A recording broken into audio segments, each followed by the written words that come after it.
10 small machines did what experts said was impossible. They crossed into the most protected airspace on Earth, skimming power lines and hugging fields, 625 kilometers inside hostile territory. For hours, they were whispers on the wind, invisible to most sensors, invisible until a single moment when everything changed. This is not a tale of luck.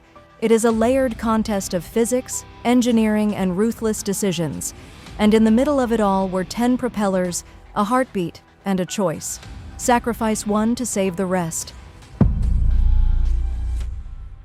They arrived as silhouettes, tiny, low, and determined. Flying so low that conventional radar returns melted into the ground clutter, these drones were designed to be small, slow, and relentlessly persistent. At 14:49, a Russian pilot saw a flicker, 10 contacts, weak and intermittent, and then felt a pulse before his instruments fully agreed. Each drone's radar signature was dozens of times smaller than what the Su-35 systems were tuned to track. They were nothing more than blips, yet the propellers created a rhythm, a mechanical heartbeat in the radar return. The pilot reflexively reached for weapons release, 18 kilometers out, 13 seconds until impact, 13 seconds in which everything could unravel. Radar measures changing returns. Those propellers, spinning at 7,400 RPM, modulated the radar echo with a distinctive pulse. That pulse made the drones louder to an electronic ear than their size should have allowed. But electronics are literal, and so the drones did the only thing that could turn sound into silence. They stopped. Engines cut. Solid contacts vanished into the ether.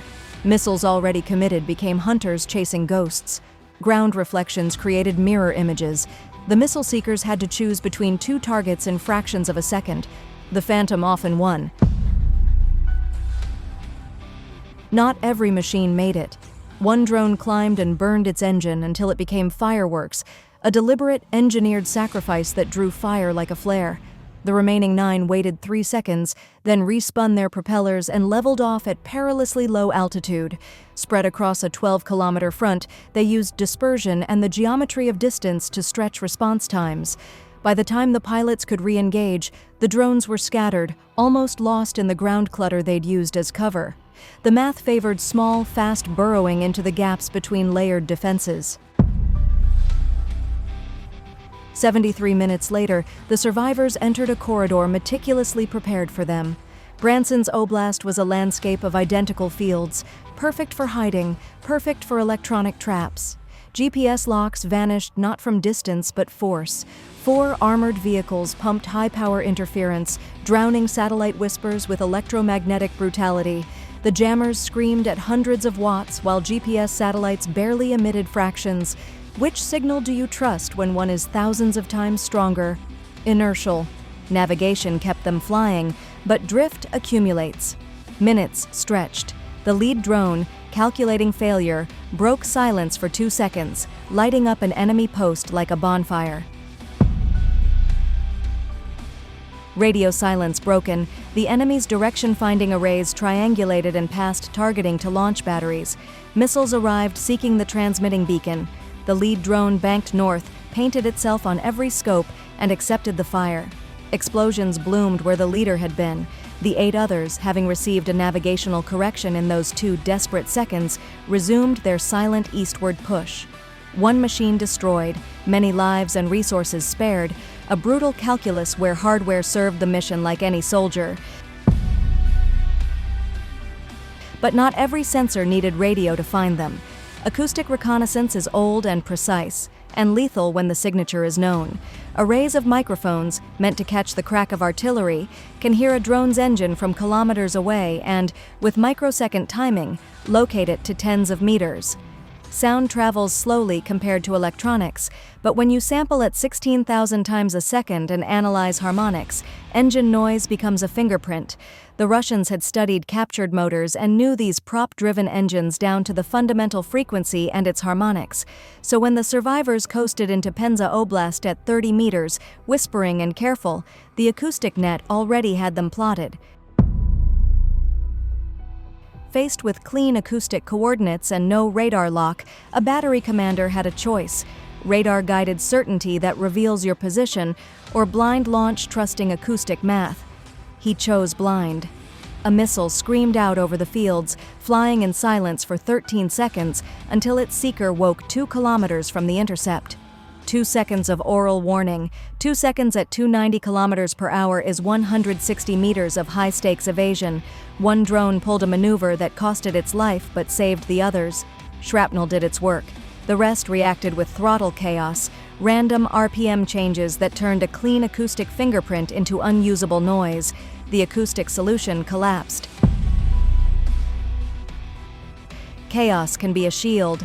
Drones dived to 5 meters, skimming crops and power lines so closely that missile seekers either lost them in ground returns or their proximity fuses were fooled by the Earth.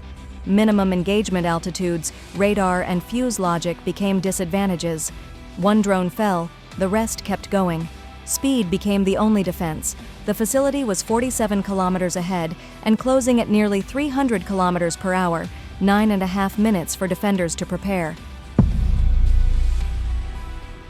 The last line of defense was not a gun, but deception.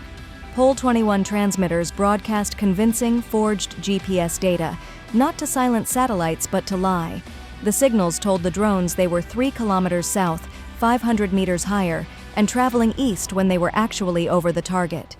The navigation processors faced contradictory truths: visual sensors showing a building, inertial navigation nudging them toward the plan, while GPS insisted on impossible turns. Autopilots oscillated under contradictory orders. The artificial horizon lied, the compass argued, the GPS screamed. With milliseconds before structural failure, the lead drone made the choice the machine had been built for: trust mission logic, prioritize visual confirmation, and keep flying. The first drone corrected just in time, locking onto a distinctive roof. Calculations were precise: angle, velocity, penetration. At 1620, it ruptured storage tanks, triggering a fuel-air explosion that engulfed the assembly floor. Heat, smoke, and secondary blasts turned the factory into an inferno. Subsequent drones struck transformers and warehouses, causing EMPs and fires. The production line coordinating air defenses was destroyed. Reaction times slowed, coordination faltered, and systems that once acted as a network now operated alone. By 1623, the facility was a smoldering ruin. 6 drones had struck, 1 observed and then dove into the last intact building, and the rest, the survivors, vanished back into the landscape they had come from. The cost was measured in hardware and in capability: a production line destroyed, chemical stores turned into fire, months of components lost in minutes. Beyond the physical damage was a deeper consequence: the demonstration that asymmetry, cunning, and the deliberate use of physics can defeat centralized power. Small things, flown cleverly, had rewritten the assumptions about layered defense. This mission was not an accident. It was engineering meeting calculation, and cruelty meeting courage. 10 propellers, a heartbeat on a radar screen, and decisions made in fractions of a second changed the map of what is possible. For every complex system, there is a clever, simple exploitation. For every sensor, there is a counter. The war between silence and signal is relentless, and in this story, the quietest machines carried the loudest consequences. Goodbye for now. Remember that in modern conflict, the smallest innovations often have the largest echoes.